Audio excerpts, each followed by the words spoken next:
He should never have admitted it out loud. But once the words left my mouth, there was no taking them back.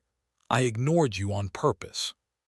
Dr. Sophie Lauron blinked at me across the small coffee shop table, her fingers wrapped around a cup she hadn't touched yet.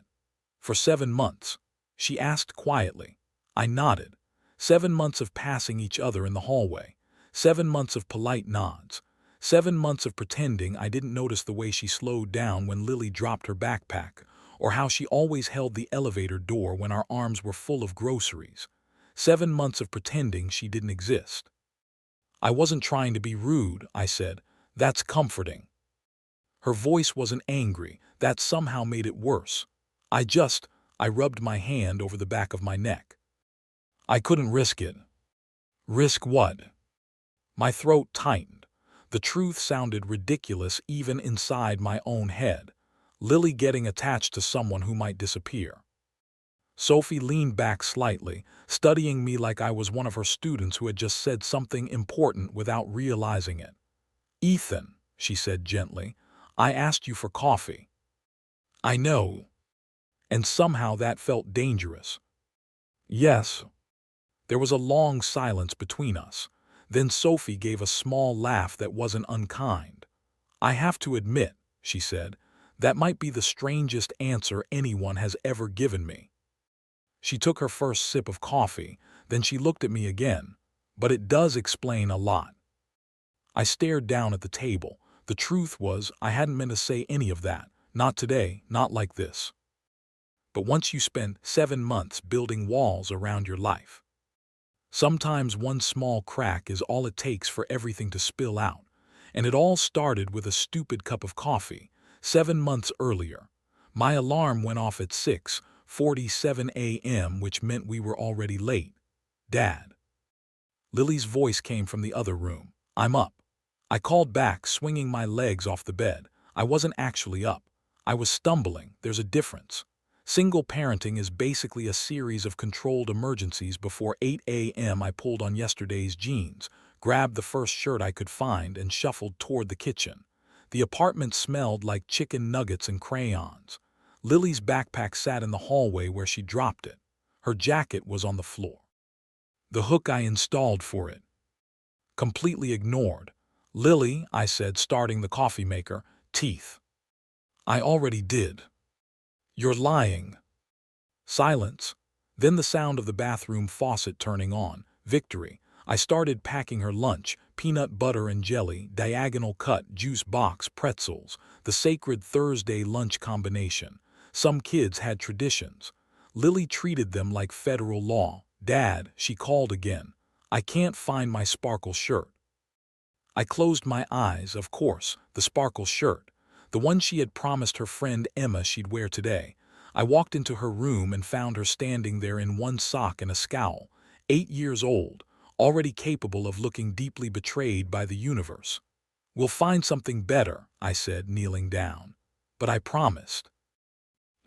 Promises mattered to Lily, more than most kids, when your mom leaves before your 8th birthday.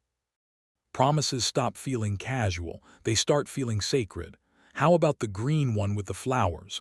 I said, Emma likes flowers. She thought about it, then nodded, crisis averted. We made it to the kitchen just in time for milk to spill across the table, which I wiped up without comment. Because experience teaches you something important about parenting. You don't fight every battle, only the ones that actually matter. By 7:22 we were ready. Backpack, lunchbox, portfolio case, coffee, keys, permission slip. Child, I opened the apartment door, and there she was, Dr. Sophie Lauron, standing 3 feet away in the hallway. For 7 months we'd lived across from each other, and somehow never actually spoken. I knew her routine, though. She left every morning around 7:30, always carrying books, always dressed like someone who had her life completely under control, which made my life feel like a disaster by comparison. She turned when she heard my door. Good morning, she said. Her voice had a soft accent, French maybe. Morning, I said. Lily ran toward the elevator. Come on, Dad. I started after her. That's when my phone rang. I tried to grab it. At the same time I was holding my coffee, and Lily's lunchbox and my portfolio. which was apparently too many things for one human being to manage. The coffee lid popped open, and time slowed down. The entire cup tilted forward, a perfect brown wave, directly onto the stack of papers in Sophie's arms. Oh my! Coffee soaked straight into them. Lecture notes, student essays, important-looking pages covered in careful handwriting. "Oh God," I said, "I am so sorry." I dropped to my knees trying to gather them, which made everything worse, because now I was smearing coffee across the pages with my hands. My portfolio knocked her briefcase over. Pens scattered across the floor. The hallway looked like a crime scene. Behind me, the elevator dinged. "Dad," Lily shouted. "Hurry." Sophie stood perfectly still for a moment, looking down at the disaster. Then she slowly knelt beside me. "It's okay," she said calmly. "It's absolutely not okay." My hands were shaking. "I ruined your work." "Ethan." I froze. She had somehow learned my name. "Breathe," she said. I realized I wasn't breathing. I took a breath, then another. "Take your daughter to school," she said. "We'll deal with this later. I can't just leave you with this mess." "You can," she said, "because she needs you more than I need help with coffee-stained essays." I looked toward the elevator. Lily was holding the door open, watching us. I stood slowly. "I'm fixing this," I said. "I'll bring coffee. I'll help you rewrite everything. I promise." "You don't have to." "I do." Before she could argue again, Lily grabbed my hand and pulled me into the elevator. The doors slid closed. As we descended, Lily looked up at me. "You made the pretty lady's papers all wet." "I know." "Are you going to fix it?" "Yes." She nodded seriously. "Good." Then she said something that stopped my heart. "Do you like her?" I hesitated just for a second, and Lily smiled. "You should have friends, Dad." The elevator doors opened, and I had no idea yet. That spilled coffee was about to change my entire life, or that the woman whose morning I had just destroyed was the same woman I had been trying not to fall in love with for 7 months. But the real problem wasn't the coffee. The real problem was this: sooner or later, she was going to ask me the question I had been avoiding since the day we moved into that building. "Why did you spend 7 months pretending I didn't exist?" And I still didn't know how I was going to answer her. The problem with promises is that children remember them. Adults forget. Kids do. So when I told Sophie Lauron I'd come back at 3 o'clock to fix the disaster I'd made of her lecture notes, I knew 2 things. First, I absolutely had to keep that promise. And second, keeping it was a terrible idea, because if I knocked on her door again, the careful distance I'd built for 7 months was officially over, and distance was the only thing keeping my life stable. By the time Lily and I got home from school drop-off, my brain was already trying to invent excuses. Maybe Sophie wouldn't be home. Maybe she'd already fixed the papers. Maybe she'd forgotten. Maybe. "Dad." Lily was watching me from the kitchen table while I stared into my laptop like it had personally offended me. "Yeah. You're thinking too loud." I blinked. "What does that even mean?" "It means you look like when you're trying to fix a drawing that's already done." That was disturbingly accurate. "I just spilled coffee on someone's work," I said. "I'm trying to figure out how to fix it." Lily nodded slowly. "You said you would." "Yeah. So you should." Kids make morality sound ridiculously simple. Promises matter. Do the thing you said you'd do. End of story. I sighed. "You're right." "I know." She went back to coloring her dragon. The dragon had wings, 3 heads, and what looked suspiciously like a backpack. Probably my influence.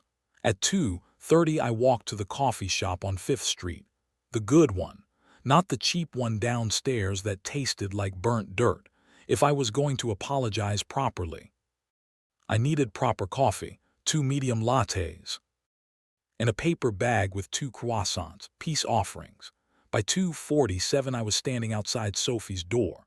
My heart was beating like I was about to walk into a job interview, which was ridiculous.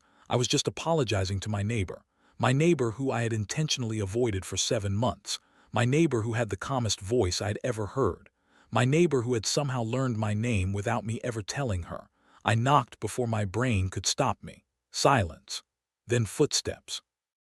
The door opened. Sophie stood there in jeans and a gray sweater. Her hair was down this time, not pulled back like usual. For a moment neither of us spoke. Then I held up the coffee bag. Peace offerings. Her eyes dropped to the cups, then back to me. You didn't have to do that. I absolutely did. A tiny smile appeared. Come in. Her apartment was the mirror image of mine. Same layout, same size, but somehow it felt like a completely different universe. Books everywhere, stacks of papers, plants near the windows, warm light, intentional. My apartment looked like a survival bunker compared to this place. Your apartment is beautiful, I said. It's small. It's calm. She laughed softly. That's a very polite way to say organized. She took the coffee from my hand and took a sip. Then her eyebrows lifted slightly. This is excellent coffee. Fifth Street. I usually drink instant. That's illegal in several countries. She laughed again. It was a nice sound, the kind that made you forget you were nervous. We sat at her small kitchen table. The coffee-stained papers were spread across her desk nearby. How bad is it? I asked, honestly. She shrugged. Not terrible. Most of the essays survived. I'll have to rewrite parts of my lecture notes, but I remember them. Relief flooded through me. Thank God. You were very dramatic this morning. I destroyed academic history. You spilled coffee. Same thing. She smiled, then her expression shifted slightly. You have a daughter. Lily. She seems wonderful. She is. The words came out immediately, without hesitation. She asks too many questions, I added. History professors appreciate questions. She'll get along with you then. Sophie took another sip of coffee. What do you do exactly? Illustration. Books. Mostly corporate branding now. Now. There it was, that tiny word, now, which meant she had heard the hesitation in my voice. It pays the bills, I said, but it's not what you wanted originally. I looked at her. You're very observant. I'm a historian. It's literally my job. Fair point. What did you want originally? She asked. Editorial illustration, storytelling through images, book covers, things with narrative. What changed? I looked toward the hallway where Lily's room was. Life happened. Sophie didn't speak for a moment. Then she said quietly, single parenting. Yeah, that's a lot to carry. It's worth it. I didn't say it was. She leaned back slightly, but it does change the way you make decisions. I laughed softly. That's the understatement of the century. For a moment neither of us spoke. Then Sophie tilted her head slightly. Can I ask you something? Sure. Why did you really avoid me for 7 months? There it was, the question. I stared at the coffee cup. You're going to think this is stupid. I promise I won't. I've been doing this alone with Lily for 3 years. Okay. Which means every part of our life is stable. Routine. Predictable. Safe. Sophie nodded slowly, and people disrupt safe. Her eyes softened. You thought I might disrupt your life. I thought Lily might get attached to you. And that scared you. Yeah. Because people leave. But I didn't say that out loud. Instead, I shrugged. Because change is complicated. Sophie studied me quietly. You know what I think. What? I think you've been protecting yourself. I didn't answer because she was right. And maybe Lily too, she added. Yeah. But protecting yourself and living are not always the same thing. That sentence landed somewhere deep in my chest. Uncomfortable, true, dangerous. We talked for another hour about her work, about Lily, about the strange things kids say, about how she moved from France 15 years ago, about how professors survive on coffee and deadlines. It felt easy, too easy, which made it terrifying. Eventually my phone buzzed. A text from Amanda. Picked up Lily. Ice cream bribery successful. Ethan smiled. My sister kidnapped my kid. Sounds like a good sister. She is. I stood reluctantly. I should go. Sophie walked me to the door. The hallway between our apartments suddenly felt smaller than it had that morning. Thank you for the coffee, she said, and for not yelling at me about the disaster. I thought about it. You did not. I did. We both smiled. Then I said the thing I hadn't planned to say. Would you want to do this again? Her eyebrow lifted slightly. Coffee without destruction beforehand. Exactly. She considered for a moment, then nodded. I'd like that. My chest felt lighter. Saturday. Saturday works. I stepped into the hallway, then turned back. Sophie was still standing in her doorway watching me. For a moment neither of us spoke, and something about that moment felt important. Like the beginning of something, or the end of something else. Later that night Lily was eating ice cream with my sister when she asked the question that nearly killed me. Dad. Yeah. Is the pretty lady going to be your girlfriend? Amanda choked on her soda trying not to laugh. I stared at my daughter. We just had coffee. But you like her? Maybe. Lily nodded seriously. Good. Why good? Because you smile different when you talk about her. And somehow. That scared me more than anything Sophie had said all afternoon. Because Lily was right. And if my daughter could see that already. Then the walls I'd spent 7 months building were already starting to crack. And I had no idea what would happen when they finally broke. The problem with walls is that once they start cracking, you notice every sound, every shift, every place where the structure isn't as solid as you thought. And after Lily said I smiled different when I talked about Sophie, I started noticing things I had been trying very hard not to notice, like the fact that I kept checking the hallway when I left the apartment, or that Saturday afternoon suddenly felt important, or that I spent 15 minutes in front of my closet wondering if a blue shirt looked too much like I was trying, which is ridiculous because the plan was simple.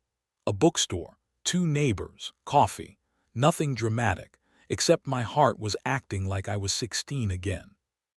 Saturday morning started with pancakes. Lily insisted on helping, which meant flour everywhere, and batter on the counter, and one pancake that looked suspiciously like a dinosaur. Dad, Lily said while stirring the bowl with unnecessary enthusiasm. Yeah. You're seeing Sophie today. It wasn't a question. Kids don't ask when they already know the answer. Yeah. Is it a date? It's coffee. That means date. Not necessarily. She narrowed her eyes at me.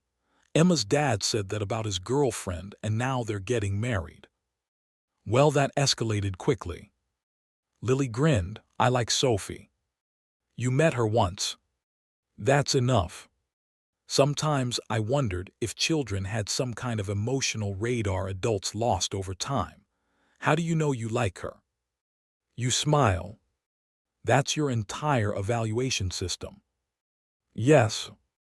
I laughed. You're a tough critic. She nodded proudly.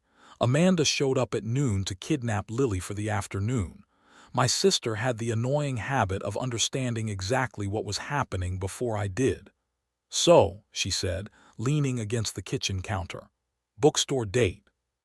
It's not a date. Ethan. What? You bought a new shirt. I looked down, traitorous shirt. I needed a new shirt anyway. Amanda crossed her arms. You like her. I barely know her. You talk about her like someone who's already halfway gone. That's dramatic. Amanda smiled softly. Maybe. Then her voice gentled. You deserve this, though. This connection. I didn't answer because the word itself felt dangerous. Connection meant risk. Connection meant letting someone into the careful life Lily and I had built. And I wasn't sure I was brave enough for that. The bookstore was on Laurel Street, one of those small places you only notice if you're paying attention. Tall windows, wooden shelves, a ladder rolling along the walls, and Sophie standing outside with a book in her hands. She looked up when she saw me, and my brain stopped functioning.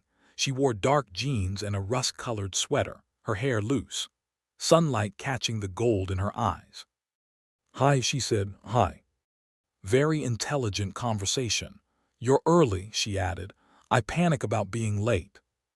That's a very responsible quality. Single-parent survival skill. She smiled, ready. "Absolutely." Inside the bookstore smelled like paper and dust and possibility. Sophie breathed in like someone arriving home. "This is perfect," she said softly. "You like books." "I love books." She moved toward the history section like gravity was pulling her.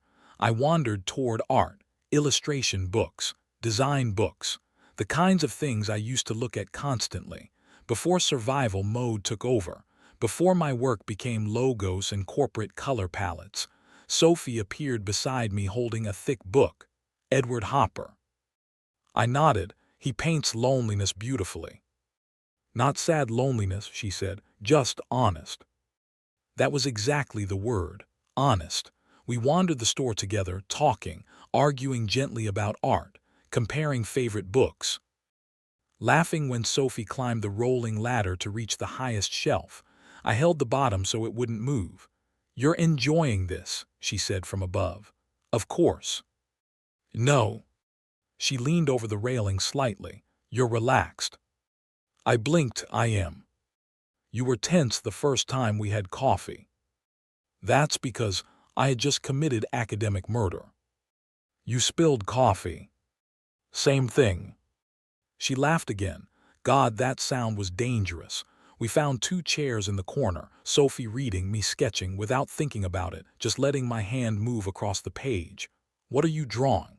she asked eventually. I turned the sketchbook around, the ladder, the shelves, light coming through the window. She studied it quietly, then looked up. "You're very good." "I used to be better." "No." Her voice was firm.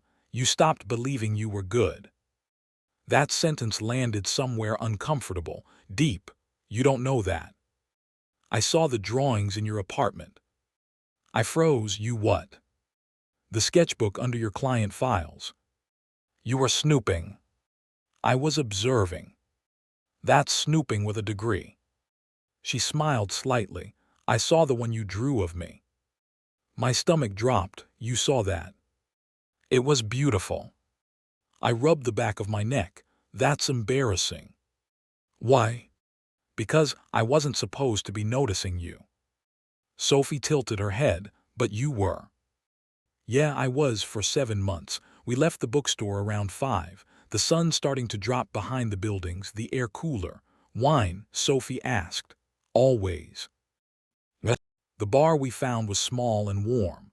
Brick walls, soft music, and the kind of quiet atmosphere that makes conversations deeper than they're supposed to be. We talked about everything. Her childhood in Lyon, my failed marriage, her research, my abandoned art dreams. At one point Sophie reached across the table and touched my hand, just briefly, but it sent electricity straight through my chest. "Ethan," she said quietly, "can I ask you something personal?" "You already have." "Why did your marriage end?" There it was, the question I usually avoided. "Rachel felt trapped," I said, "by Lily." "By motherhood." Sophie didn't interrupt. She loved painting more than she loved being someone's mother. That must have been hard to accept. "It still is." I took a sip of wine. "Lily thinks her mom left because she wasn't good enough." Sophie's expression softened. "That's heartbreaking." "Yeah." For a moment neither of us spoke. Then Sophie said quietly, "You stayed, though." "Someone had to." "You didn't stay out of obligation." "You don't know that." "I do." She looked at me steadily. You stayed because you love her. That sentence hit harder than I expected because she was right. Later we walked by the river, city lights reflecting on the water, people laughing somewhere in the distance. Sophie stopped walking, then turned to face me. I'm going to say something reckless, she said. That's never a good introduction. I like you, Ethan. My heart skipped. That's not reckless. Yes, it is. Why? Because I can tell you're scared of this. I laughed softly. That obvious. Very. Smart historian. She smiled, but I'm still saying it. The air between us felt charged, unsteady, dangerous in the best possible way. I like you too, I said. That was when Sophie stepped closer and kissed me, soft, careful, like she was testing whether the moment was real. When we pulled apart, she laughed quietly. Well. We stood there for a second. Then she said something that made my entire world tilt. Ethan. Yeah. I think we're both about to make our lives a lot more complicated. She wasn't wrong, because I had just kissed my neighbor, the woman I had been avoiding for 7 months, the woman my daughter already liked, the woman who somehow made the world feel bigger instead of smaller. And suddenly one thought crashed into my brain like a freight train. If this works, if Sophie stays, then Lily is going to get attached. And I don't know if my heart can survive watching someone else leave her. The moment after you kiss someone, there's always a second where the world goes completely quiet. No traffic, no voices, no thoughts, just the realization that something important just happened. When Sophie and I stepped apart by the river, that quiet moment lasted exactly 3 seconds. Then my brain came crashing back online. And the first thing it did was panic, not because the kiss was wrong. God, it wasn't wrong. It felt right in a way that was almost terrifying, but because of Lily. Everything in my life came back to Lily. If Sophie and I were just 2 adults dating, that would be simple, but Lily existed, which meant every decision had consequences bigger than me. Sophie must have seen the panic on my face, because her smile faded slightly. Hey, she said gently, what just happened was good. I know. You look like someone just told you your house is on fire. I ran a hand through my hair. It's not the kiss. Then what? I looked down at the river. Lily. Sophie didn't interrupt. She likes you, I said, and that scares you. Yes. Why? Because kids don't bounce back from disappointment the way adults do. Because Lily had already lost one parent. Because if Sophie walked away later, my daughter would be the one paying the price. I can't risk her getting hurt again, I said quietly. For a moment Sophie didn't speak. Then she stepped closer again. Ethan, she said softly, you're a good father. That doesn't answer the problem. No, she said, but it explains the fear. The wind moved across the river, cold and sharp. Let me ask you something, she continued. If Lily didn't exist, would you want this? I didn't hesitate. Yes. Then Lily isn't the problem. That's not fair. No, she said calmly. What's actually happening is that Lily gives you a reason to protect yourself. The truth of that landed like a punch, because part of me knew she was right. I had been hiding behind responsibility, behind stability, behind routine, because routine is safe. Love is. Sophie reached for my hand. I'm not Rachel, she said. I know. And I'm not asking to replace anyone. I know. I'm asking for the chance to be part of your life. She squeezed my hand, and Lily S. I looked at her. You do want that? Yes. Even knowing the chaos. I teach university students, she said. I live in chaos. I laughed despite myself. That's fair. We stood there a moment longer. Then Sophie said quietly, you don't have to decide everything tonight.